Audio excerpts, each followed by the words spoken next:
The managing director of Paragon Trust Company and tax and private client practitioner joins us to bring a common sense approach to money in a world of total insanity.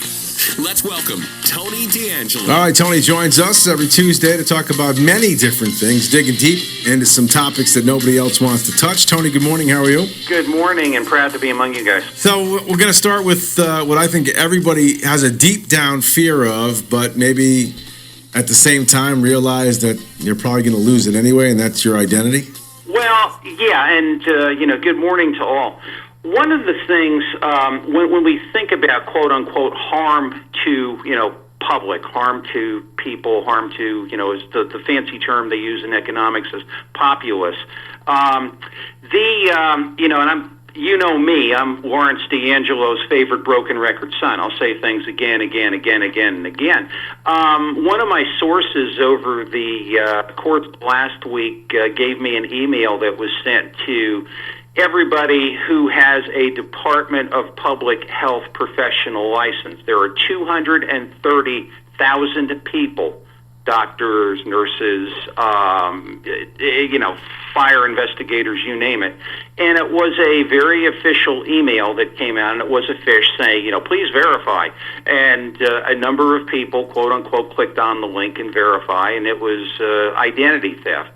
And, no mention of this anywhere, no broadcast, no nothing, no 6 o'clock news, people, and we're supposed to in this society, this whole thing of all police are bad and all nurses are wonderful and, all kindergarten teachers, are not good to kids, all these stupid little generalities. We're supposed to hold our healthcare heroes up. Well, this is what the state did to healthcare heroes. They sent out this email saying, the Department of Public Health has been notified that there is a phishing email making its way through Connecticut, targeting license holders in the state of Connecticut. It appears to be from the state, but it isn't. To protect your personal information, don't provide any information. All the horses left the barn at this point. And then the last paragraph really gets me. If you receive the reference email and believe your information may have been compromised, due to our fault, that's my editorial, please visit the FTC's website with advice in preventing and dealing with identity theft to give you my best bull's head Stanford kid description of that. Screw you people. I mean, it's like, and then you say to yourself, well, how did the worm get in there? The next logical step. I'm an old bank trust guy. Something happens. Where did it go? How did it get there? What did it affect? Well, we just handed away 3.5 million identities in May.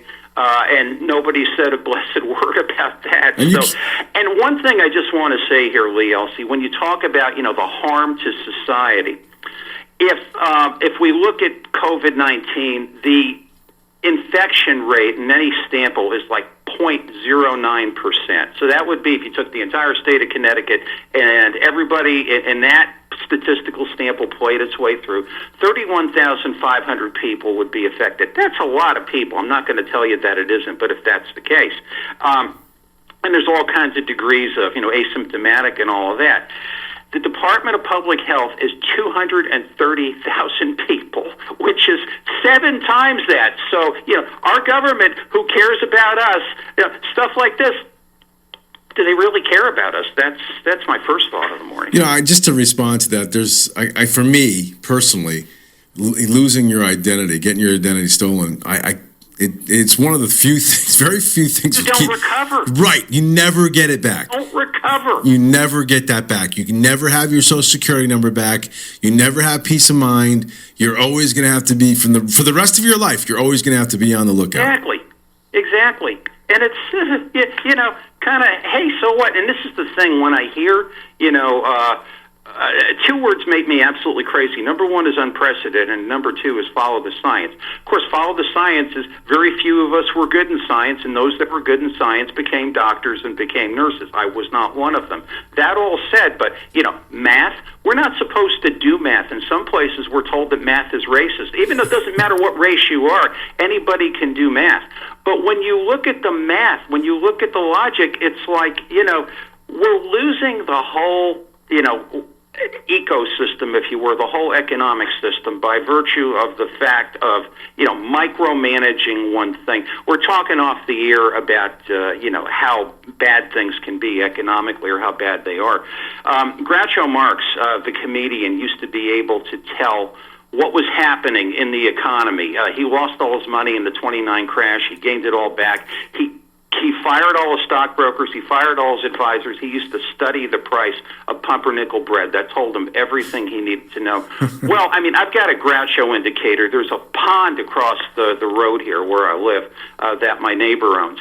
And, more and more people are coming by there, and they're not Ted Williams on The American Sportsman. They're dropping a line and they're fishing. Yep. They're hungry. Yep. And it's like, our state is like brain dead when it comes to the fact of we're losing ourselves economically. To the point where, I don't know, and women especially, the unemployment rate of women, I was reading an article in Westphalia this morning, twice that of men. Tony, an old friend of mine used to say this to me. He woke me up when he said this to me because I never thought about it. There's a bridge a couple of places in New London, in the inner city. Not that it's inner city, but there's an inner city of New London where you would drive by and you'd see men fishing off this bridge. And I never thought about it, right? Said, oh, well, guys just fishing. They don't have a job. Why are they out there? It's 11 o'clock on a Tuesday. And he said to me, because he was a teacher in the New London school system, he goes, those people are hungry. They're fishing for food, right? They're not there for recreation. They need to eat. And so it can hit you hard. It really can. Yeah, and when you see them, these are people, just by the way they're holding the line and the hooks and things, they're unfamiliar with it. I haven't fished in 40 years. I used to do it for fun. I'd be the same way. So, Yogi Berra was right. You observe a lot by watching. Yeah. All right, talk before we run out of time, talk to me about political self-interest, because that's one of my favorite subjects. Political self-interest. Well, you could go on and on and on and on and on. What's really getting me these days, Lee Elci, is Executive Order 7III. We're now like to 62 or 63 executive orders. We don't have a government. We have a dictator ruling by decree. And this is the travel ban. And where any afflicted traveler, or somebody from, an affected state, an affected traveler, it's entirely unconstitutional, violates Article 1, Section 8 of the Commerce Clause of the Constitution for our constitutional fans out there. But you must quarantine, and you shall quarantine, really, to be, exactly correct.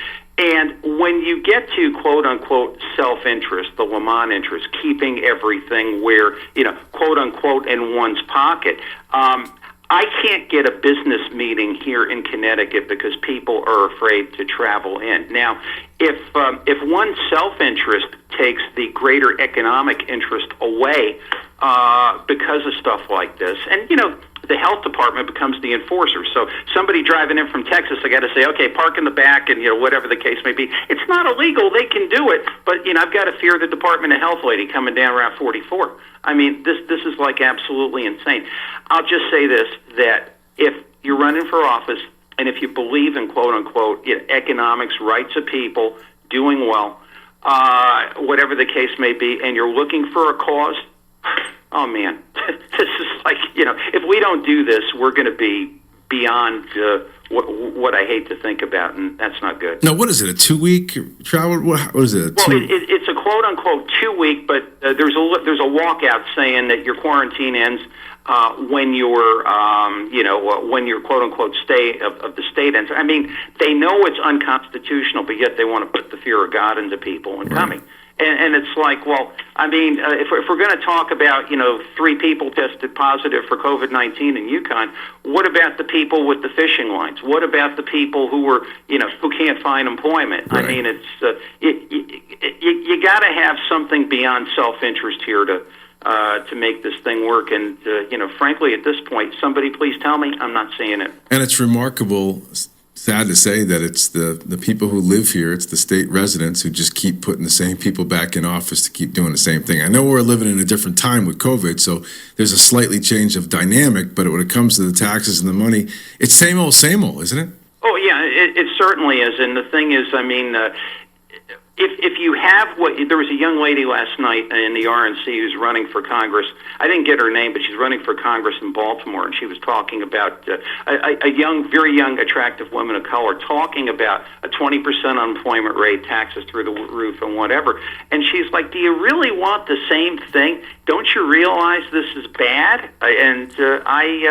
Many people just they just believe what they're told, and I guess want to do the same thing. I don't get it. they get kicked in the head over and over. I guess you're just going to keep doing it, going back for more. Tony, it's always an honor and a pleasure. I appreciate it, sir. Same here. Best to everyone. All right, pal. Have a good one. Tony D.